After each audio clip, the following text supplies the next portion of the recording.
back to another YouTube video where today I'm going to be talking about Propranolol, an anxiety medication that I had for around 15 years. And if you have experienced anxiety and panic attacks, you probably know about this medication, which means that when you go to certain places, you are feeling overwhelmed by fear, that fear of losing control.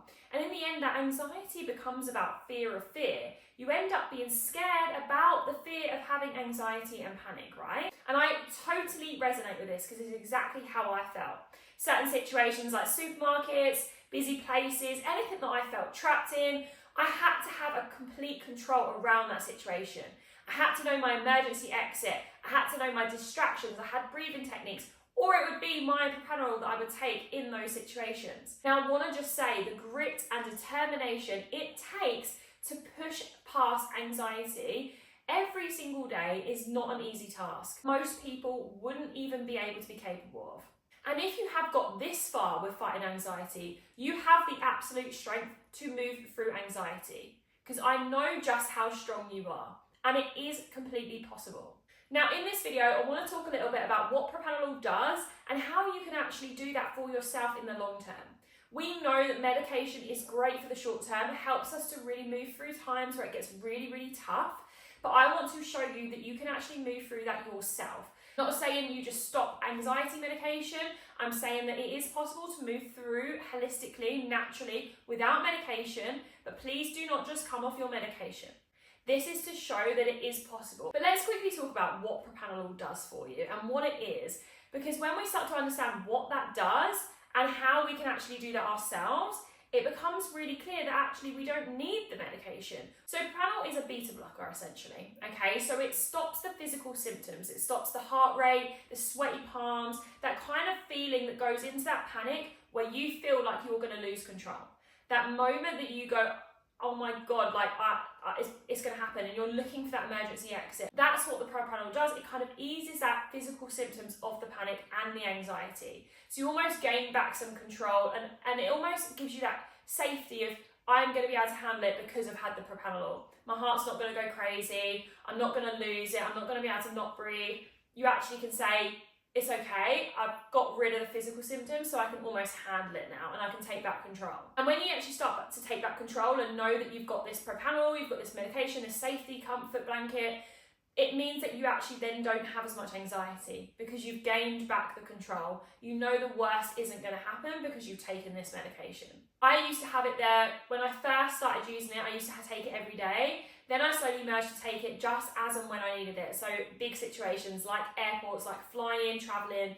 And then it was things like if I was sat still or sat in a place or felt trapped, like appointments and things like that, I took it on those moments. And it was great because it almost gave me that, well, if I really get bad, I've got this emergency toolkit. Like I used to have a bag full of stuff that would be my Propranolol tablets, it would be rescue remedy. I'd have everything in there that would be like my backup plan, as well as having and knowing where the emergency exits were at all the times, as well as having my safe people I could go to if things got really bad and say, you need to get me out of here. I had this whole emergency toolkit that would help me to get out of these situations, right?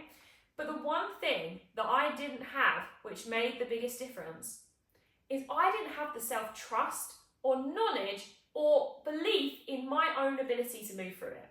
I had to have all of these external tools and this emergency toolkit to be able to get through it because I didn't believe that I could handle it. I didn't trust myself to handle it because in the past I hadn't been able to. So that proof and evidence was, in the past I haven't been able to handle it, so you're never going to, so I needed these external things. And that's the gap. That is the difference that happens when it comes to anxiety. We start to believe that we can't control and we can't handle it and we can't trust ourselves to move through it. Now, when you take the Propranolol, every situation that you then go in and you take it, you start to realize that this Propranolol is helping you move through that situation. You start to build evidence and proof that that Propranolol is helping you, and that when you take that tablet, it helps you to move through that moment, right? You build up the evidence so that you know that you can go and do it. The anxiety gets less because there's less fear about the panic, about the anxiety getting overwhelming.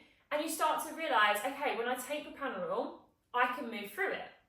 Now, I want to question this because imagine if you built up enough self-trust and belief in your own ability to move through it. You no longer need the medication. The medication gives you the proof that you can do it because it takes away some of the physical symptoms.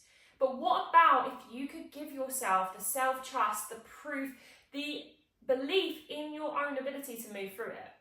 Because I know in my own journey, I would rather do the deeper work, build the self-trust, build the belief in my own ability to move through it. And that's where everything changed for me. So just to give you a bit of an example, one of the big places that used to be very overwhelming, would cause so much anxiety weeks before I would even go, and then on the day was just so overwhelming, I'd have panic attack left, right and centre, I'd be drained by the end of the day, was when I would travel. So anytime I was travelling at the airport, going on a plane, it was incredibly overwhelming. I would have weeks of anxiety, weeks of overthinking, weeks of worrying of how I was going to cope.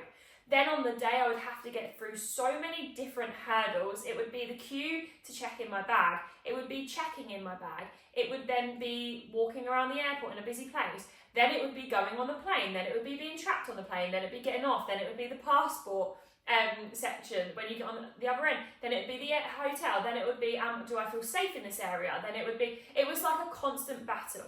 So much so that holidays just never felt exciting. They felt actually quite draining. The Propranolol though helped me because I would take it whenever I was flying, whenever I was going to the airport, and it almost took the edge off because I could say to myself, well, it doesn't matter what happens, you've taken your Propranolol, you know that you've gained control. But the difference now is when I travel and I go to the airport, I don't need a pill to help me to realise that. I have the ability and the knowledge and the evidence and the proof and the self-trust that I can do it, that I can move through it at any given point. That whatever happens, I've got the proof, the confidence, the trust to move through it.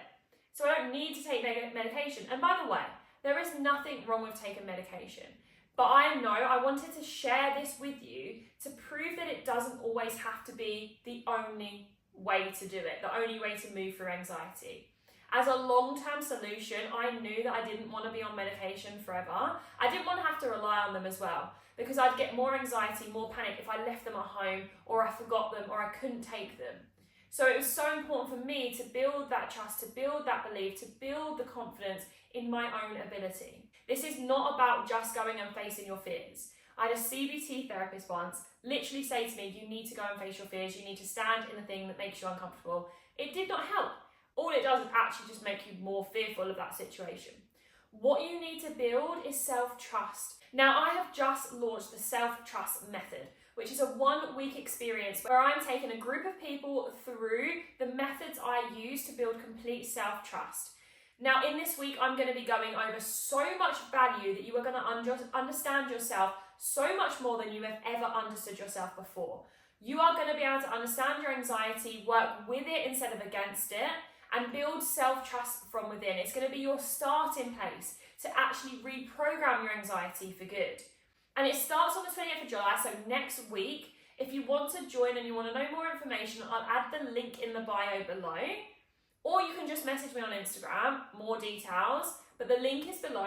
Join us for that 1 week. We're going to be going through so much to build self-trust. You have the ability to move through anxiety yourself. You just haven't been given the tools on how to do it. Because there is a world where anxiety doesn't overwhelm your life. Thanks for watching another YouTube video. If you've been able to relate in any way, just comment below, like the video. Thanks again and see you soon.